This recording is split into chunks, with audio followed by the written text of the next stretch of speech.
Alex here. Welcome back to my channel for week 4. It's been 4 weeks already. That's crazy. Almost a whole month. Anyway, today we're going to be talking about Arlington National Cemetery in Washington, D.C. So this is the actual map of the cemetery here. And this is just another flyer I got when I went there last July. I have some pictures here. We're going to be talking about it. Now, if you don't know, Arlington National Cemetery is the national cemetery for all of the U.S. military personnel. Most states have veteran cemeteries, but not all of them. Arlington is the best of the best, so we're going to be talking about it a lot today. Arlington has limited room, so see, this is it right here. So, unfortunately, not everyone can be buried there, even though they all should be.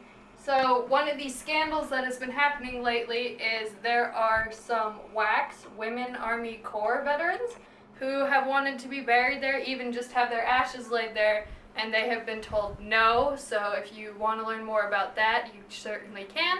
We're hopefully going to be just studying the lighter side of Arlington today. Now, this is the book we're going to be citing as the resource today. It is from the Images of America collection. You've probably seen them every time you have gone to a national park or something like that. They're literally everywhere. Anyway, this is the Arlington National Cemetery copy, written by George W. Dodge with a foreword by Kim B. Holian. There's our book. Okay, now, Arlington used to be a private property. It was owned by the Custis family. Have the family tree here. This is the actual family tree they show when you go into Arlington House. So it's pretty cool. This is legit. There you go. So here is the funny part. Robert E. Lee, you probably know him as the Confederate General, Appomattox, all that kind of stuff. So here he is, right here on the family tree. And who is this?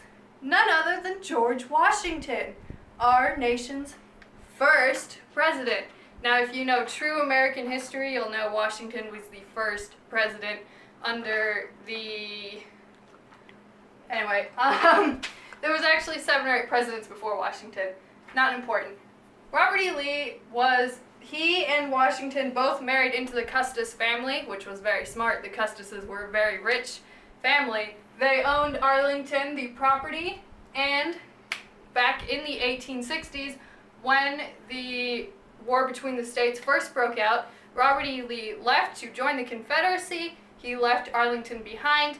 Back then, there was a little loophole the federal government used. You had to pay your property taxes in person, and if you didn't show up, the federal government would seize the land.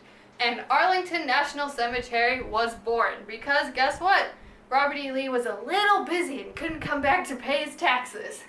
So, like I said, you had to show up in person. That's a sneaky little loophole there. The first soldiers buried in Arlington were buried on the 13th of May, 1864. The first of the first was named William Henry Crispin. He was a Union soldier who died of measles. Legend says that the Confederate burial stones, which they're all pointed slightly, are pointed so that Union sympathizers can't sit on them to disrespect the soldiers buried beneath them. Which, trust me, with how things are going now, our Confederate soldiers are being disrespected. If you didn't know, all Confederate veterans were made U.S. veterans in 1958 by an act of our federal government, so disrespecting them is the same as disrespecting any other U.S. veteran. I would not recommend it. Okay, so like I told you, Robert E. Lee and General George Washington both married into the Custis family. Basically, Lee was Washington's great step-grandson. Isn't that weird? Now you know. The Tomb of the Unknown Soldier is one of the most famous things in Arlington National Cemetery. I have a picture of it here. It is this white mausoleum. Inside, we have a veteran from World War I, World War II, and the Korean War. There's also an empty slot from the Vietnam War. I'll explain that more. Basically, on the 24th of October, 1921, the first unknown soldier was selected a World War I vet. He was brought home from France, and on Veterans Day, 1921, The soldier was entombed in Arlington before a crowd of 100,000 people. President Harding gave a speech on that day, starting the precedent for all presidents to give speeches at Arlington on Memorial Day and Veterans Day. Now, unfortunately, President Obama broke this precedent, the first to do so. In his first year in office, he went golfing instead of giving the speech. Anyway, on Memorial Day in 1958, President Eisenhower presided as unknown World War II vet and unknown Korean War vet were placed in the tomb. Here we go. On Memorial Day 1984, unknown vet from the Vietnam War was buried. In 1998, the Vietnam vet was ID'd thanks to DNA as Michael J. Blassie of the U.S. Air Force. His family requested his body, so he was disinterred and reburied in Missouri. The Vietnam crypt remains empty today and is dedicated to, quote, America's missing servicemen, unquote, according to the Library of Congress. The whole purpose for the Tomb of the Unknown Soldier is for us to remember all of the veterans who never made it home and who were never even identified. There are thousands of them. Even in this cemetery alone, you can walk around and it just says unknown vet from whichever war. And we really just need to honor those men, and we will never forget them, and that is why this is here. So, like I said, the Vietnam crypt is empty, The honor guard presides over the tomb 24/7. That is what you see here. The hourly changing of the guard ceremony is one of the most popular attractions to view when you go to the cemetery, and just standing there is very moving. The honor guard is always there to always protect these men who died for our country and our freedom. Now, Arlington is also home to many famous people buried there, including JFK, Jackie O, Edward M. Kennedy, Joseph P. Kennedy Jr., Robert F. Kennedy, Robert Todd Lincoln, William Howard Taft, Juliet O. Hopkins, also known as the Florence Nightingale of the South, Admiral Grace Hopper, a pioneer computer programmer and U.S. Navy mathematician, Vinnie Ream, the youngest and first woman commissioned by the U.S. government for sculpture pieces, and many more are all buried here. There are several memorials within the cemetery itself.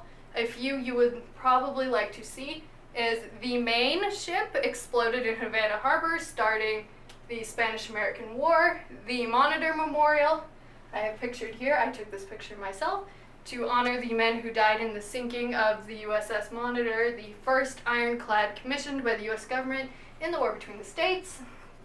Let's see here. We have the Tomb of the Unknown Soldier and the amphitheater surrounding it, which I've talked about. The Tomb of the Unknown Soldiers for the war between the states is located very, very close to Arlington House itself. That is pictured here. It is a mass grave for thousands of soldiers who died in the North and the South who were never able to be identified. There. We have the Challenger Memorial, the Columbia Memorial, both here. Also with the Iran hostage crisis memorial for all the men and women who died in all of those tragedies. We have the Korean War Memorial Bench. No one ever remembers the Korean War. We have a memorial for them. We have the Confederate Memorial, which is, when I was there last June, they had it all blocked off so no one could get to it. That might have been because they were worried about vandalism or something like that. I'm not entirely sure. The U.S. Marine Corps Memorial is located just outside the gates of the cemetery. It's probably the most famous one. It is pictured here. It depicts the men raising the flag on Iwo Jima during World War II. Let's see. We have the Coast Guard Memorial, the Eternal Flame on JFK's burial memorial, the Women for Military Service for America Memorial, and many more. There are actually over 14,000 soldiers laid at rest in Arlington Cemetery. And here's just a small picture of them here. So if you're buried there, you automatically get one of these simple white headstones. You can pay to have a bigger, more impressive one if you want. Most people just have these, that's enough. And the soldier who is buried can also have their spouse buried with them. And it's just, if you walk around there, you're just speechless. It's impossible to not be moved, to not feel what has happened, and just it's crazy. And knowing that it all happened because Robert E. Lee didn't want to pay his taxes makes it even more just incredible. So that is all I have for this week. If you want to learn more, I have put links down below for you to look at. Remember to keep in contact me. I'm at Nick Squire. Use my hashtag, things you didn't learn in history class.